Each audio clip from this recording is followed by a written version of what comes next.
Muito bem, estamos começando então o nosso conteúdo, tá, pessoal? Não se assustem, eu vou mostrar agora aqui uma sequência de equações, tá? Como eu falei, o mundo das operações ele é muito pragmático e a gente, né, tem que saber fazer a matemática das operações. Se a gente não sabe, não chega lá. O autor do livro, ele quis dizer que tudo está pautado em rentabilidade, tá? Então, ele fez o seguinte diagrama aqui, ó. Retorno sobre assets, né, retorno sobre os ativos, se a gente fizer de uma forma bem simplificada, lucro sobre o total de ativos. Esse lucro sobre o total de ativos, ele fez um desdobramento. Vocês vão ver que fazendo esse desdobramento, essa decomposição que a gente chama, a gente vai chegar lá nas áreas de decisão que a gente há pouco estava falando. Aí ele disse assim, olha, essa equação aqui eu posso desdobrar da seguinte forma. Produção pelo total de ativos, que me dá uma ideia de produtividade dos meus ativos, e o lucro por produção.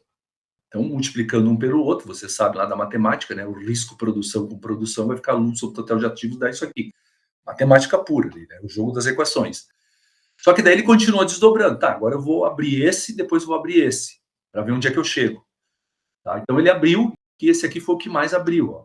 Ele pegou produção sobre o total de ativos, está aqui embaixo de novo, ó, é igual a produção sobre capacidade, que a gente chama de utilização, é um indicador de desempenho muito usado. No Lean, vocês vão ver isso com mais profundidade. Ativo fixo sobre total de ativos, que a gente chama isso aqui necessidade de capital de giro. Isso aqui é um indicativo da necessidade de capital de giro da empresa. Fazendo o inverso, aí a gente chega naquelas questões de liquidez, aqueles indicadores, né, com outra nomenclatura, mas tá nesse mundo financeiro. E capacidade dividido por ativo fixo, né, é o que os meus ativos podem fazer, que eles têm capacidade de fazer. É o que a gente chama de produtividade do ativo fixo. Aqui também vai fazendo os cortezinhos, né, daí dá isso aqui. Capacidade com capacidade, ativo fixo com ativo fixo, vai sobrar só a produção sobre o total de ativos. Aí, então, ele abriu isso aqui, ó.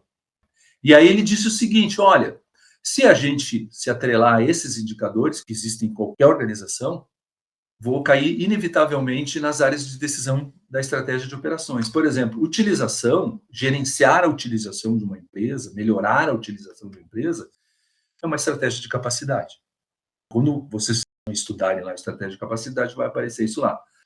Aqui, ó, gerenciar o capital de giro, para que eu demande menos capital de giro, é uma estratégia que está muito ligada à rede de suprimentos. Se os meus fornecedores são mais just-in-time, eu confio nos meus fornecedores, eu tenho uma relação melhor e eles me fornecem a ponto de eu formar pequenos estoques e não grandes estoques, eu vou precisar de menos capital de giro. É uma estratégia eminentemente relacionada à rede de suprimentos. Compras, né?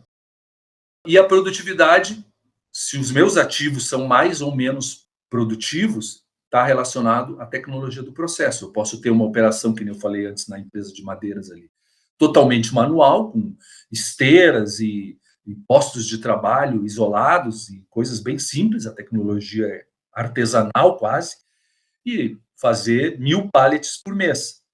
E posso ter uma toda automatizada, com altíssima tecnologia, onde tem só um operador que aperta um botão e entra madeira serrada numa ponta e sai pallet pronto na outra, já empilhado.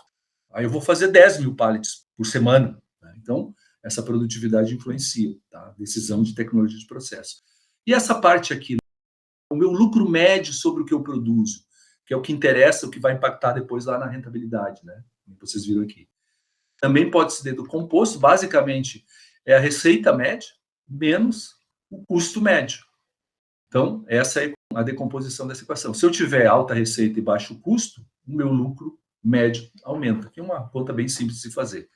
Tá? E isso aqui está essencialmente relacionado a desenvolvimento, organização, e aqui está embutido a melhoria também. Por quê? Porque eu só vou fazer melhoria, desenvolvimento, se ou é para aumentar a receita, agregar valor, ou é para reduzir custo. Se ficar na mesma, não se viabiliza nada nesse sentido, a não ser que seja uma obrigação legal. E mesmo assim, eu ainda vou dar uma avaliada, pelo menos para saber aonde isso vai impactar na minha empresa.